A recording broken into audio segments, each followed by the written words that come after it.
Middle east जंग के बीच में प्रधानमंत्री नरेंद्र मोदी ने संसद में जनता को भरोसा दिया कि भारत के पास सप्लाई के वैकल्पिक उपाय और बैकअप प्लान तैयार हैं। संसद में प्रधानमंत्री मोदी ने कहा कि भारत तेल गैस सप्लाई को सुनिश्चित रखने के लिए कई प्रयास कर रहा है और पैनिक की आवश्यकता नहीं है।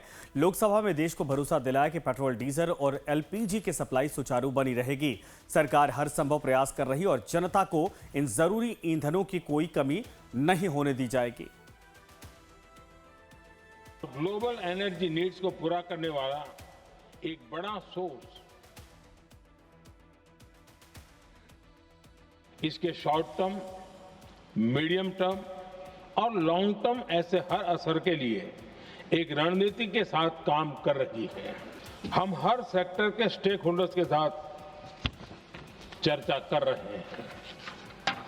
जहां भी जरूरत है उस सेक्टर को आवश्यक सपोर्ट दिया जा रहा है। भारत सरकार ने एक इंटर मिनिस्ट्रियल ग्रुप भी बनाया है। ये ग्रुप हर रोज मिलता है और हमारे इंपोर्ट एक्सपोर्ट में आने वाली हर दिक्कत का आकलन करता है। तो गैस को लेकर चिंता पर पीएम मोदी ने कहा कि देश 60% एलपीजी की आयात करता है, लेकिन हमने यह सुनिश्चित किया है कि पेट्रोल, डीजल की सप्लाई पूरे देश में बिना किसी रुकावट के जारी रहे। गैस की सप्लाई में भी कोई कमी नहीं आने दी जाएगी। भारत में बड़ी मात्रा में कच्चा तेल, गैस और फर्टिलाइजर जैसी अनेक जरूरी चीजें हॉर्मुज स्ट्रेट के रास्ते से आती हैं। युद्ध के बाद से ही हॉर्मुज स्ट्रेट में जहाजों का आना जाना बहुत चुनौतीपूर्ण हो गया है। बावजूद इसके हमारी सरकार का ये प्रयास रहा है कि पेट्रोल, डीजल और गैस की सप्लाई बहुत ज्यादा प्रभावित न हो। देश के सामान्य परिवारों को परेशानी भी कम से कम हो, इस पर हमारा फोकस रहा है। हम सभी जानते हैं देश अपनी जरूरत की 60% एलपीजी आयात करता है। इसकी सप्लाई में अनिश्चितता के कारण सरकार ने एलपीजी के डोमेस्टिक उपयोग को प्राथमिकता दी है। साथ ही एलपीजी के देश में ही उत्पादन को भी बढ़ाया जा रहा है। पेट्रोल, डीजल की सप्लाई पूरे देश में सुचारू रूप से होती रहे, इस पर भी लगातार काम किया गया है। तो लोकसभा में प्रधानमंत्री मोदी ने साफ कहा कि भारत पूरी तरीके से तैयार है और प्लान बी सक्रिय है। पीएम मोदी का प्लान बी अगर बात करें तो भारत के पास विशाल तेल भंडार है, खाड़ी देशों में भारतीयों की सुरक्षा पर नजर है और 3 lakh metric ton crude oil reserve इस वक्त है। इसके अलावा मिशन सेफ इंडिया के तहत 24/7 कंट्रोल रूम तैयार है और 41 देशों से अब तेल की खरीदारी यानी आयात किए जा रहे।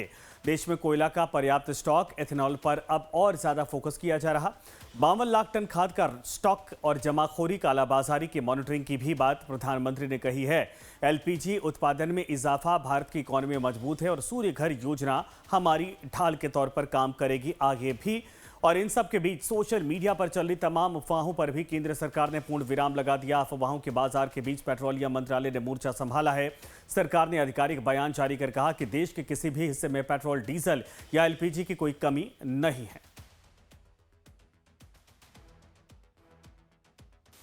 क्रूड और रिफाइनरी के संबंध में हमारी रिफाइनरी सफिशिएंट क्रूड इन्वेंटरीज के साथ उच्चतम कैपेसिटी पर ऑपरेट हो रही हैं। रिटेल आउटलेट्स पर स्थिति सामान्य है। नेचुरल गैस के संबंध में घरेलू उपभोक्ताओं को और सीएनजी ट्रांसपोर्ट के लिए 100% सप्लाई मेंटेन्ड है। इंडस्ट्रियल और कमर्शियल कंज्यूमर्स जो ग्रिड पर कनेक्टेड हैं उनको 80% उनके एवरेज कंजम्पशन का दिया जा रहा है। भारत सरकार ने सीजीडी एंटिटीज़ को कमर्शियल कनेक्शंस को प्रायोरिटाइज करने की एडवाइस दी है। इसी संबंध में राज्य सरकारों को भी लिखा है और एडिशनल 10% एलोकेशन की बात भी कही है पीएनजी नेटवर्क के एक्सपेंशन के लिए। और इतनी बड़ी चुनौतियों के बावजूद भारत ने अब तक स्थिति को काबू में रखा। प्रधानमंत्री के संबोधन ने न केवल निवेशकों का भरोसा बढ़ाया बल्कि आम जनता को भी राहत दी है। संदेश बिल्कुल साफ है कि दुनिया के समीकरण बदल सकते हैं, युद्ध हो सकते हैं, लेकिन भारत अपनी ऊर्जा सुरक्षा के लिए पूरी तरीके से तैयार है। पैनिक होने की कोई आवश्यकता नहीं, क्योंकि भारत का प्लान बी एक्शन में है।